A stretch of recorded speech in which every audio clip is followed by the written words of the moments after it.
Carlos Hugo Morales, de quien también leo la semblanza curricular para que el público pueda tener una mayor referencia de su trayectoria.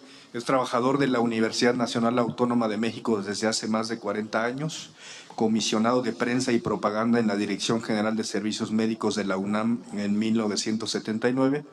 Fue delegado al Congreso General Ordinario del STUNAM en 1979 y de 1982 a 1986, representando a la Dirección General de Servicios Médicos. Delegado sindical en la Dirección General de Servicios Médicos de la UNAM de 1980 a 1982. Adjunto también estuvo en la Secretaría de Finanzas del STUNAM en el año de 1988, a la Secretaría de Organización Académica también del STUNAM de 1991 a 1994. Colaboró en la Secretaría de Conflictos Administrativos en 1994 a 1997 y en la Secretaría de Cultura y Educación también del STUNAM en del año 2000 al 2002. Ha sido representante de la Comisión Permanente de Capacitación y Adiestramiento, Comisión Mixta Permanente de Conservación y Mantenimiento de la máxima Casa de Estudios, secretario de Finanzas desde 2002 al 2020 y actualmente secretario general del Sindicato de Trabajadores de la Universidad Nacional Autónoma de México, mejor conocido como STUNAM. Así que, Carlos Hugo, bienvenido. Gracias por tu participación. Agradezco a las diputadas y diputados que organizan este Parlamento abierto sobre la reforma constitucional en materia de jornadas y descanso laboral, el espacio para escuchar a las y los trabajadores del Sindicato de Trabajadores de la Universidad Nacional Autónoma de México, que me honra representar. Saludo fraternalmente a los representantes de trabajadores, patrones y asistentes a este foro. Primeramente, manifestamos nuestro respaldo al dictamen que en este acto se somete a escrutinio público, porque el derecho a gozar de 2 días de descanso y una jornada de 40 horas semanales parte de uno de los principios fundamentales que deben de regir al mundo del trabajo, que es la dignidad de la persona trabajadora, nos acerca al trabajo decente y a la justicia social. Es por ello que hacemos un atento llamado a unificar en estos términos la regulación de la jornada laboral, tanto para el sector privado como para de los servicios públicos. El análisis de la convencionalidad de la reforma obliga a recordar que desde la fundación de la Organización Internacional del Trabajo, tras la Primera Guerra Mundial, resultó esencial fijar un parámetro normativo internacional y tripartita sobre las jornadas de trabajo, mediante convenios y recomendaciones que orienten su regulación y práctica en los estados, de los cuales se desprenden 3 ejes. En primer lugar, el límite de la jornada en aras de evitar la explotación y proteger la salud y seguridad de la persona trabajadora, seguido de la necesidad de que existen periodos de receso durante la jornada y finalmente garantizar el tiempo libre para el descanso, la recreación y la convivencia familiar.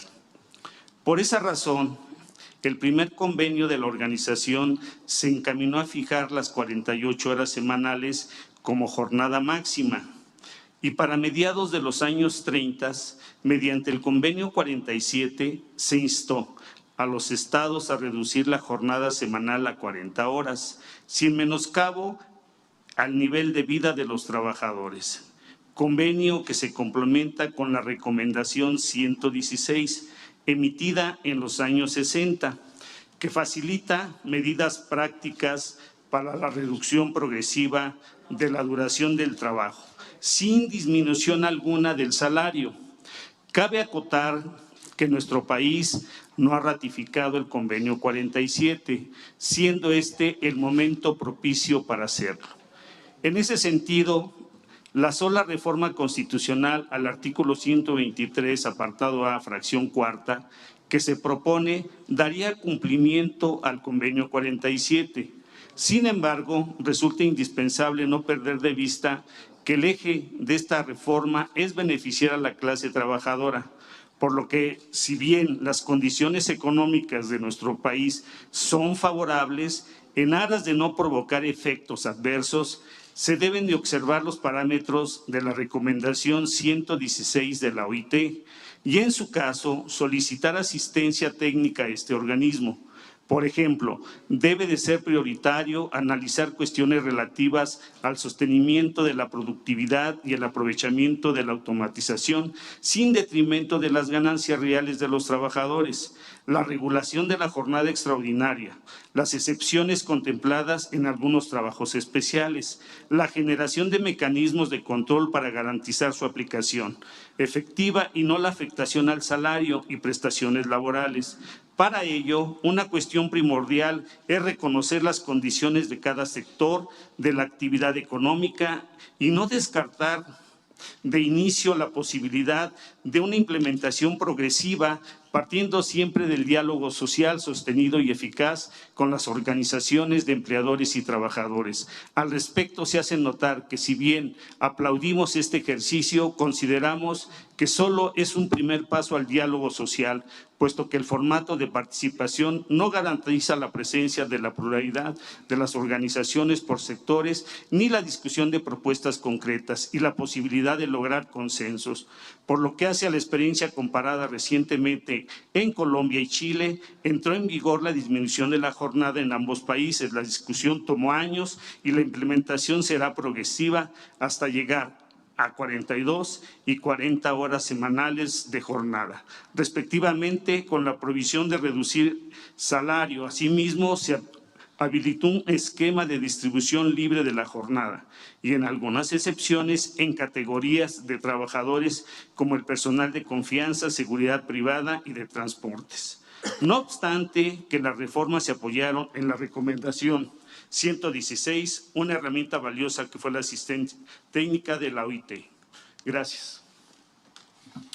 Muchas gracias, Carlos Hugo, por tu primera intervención.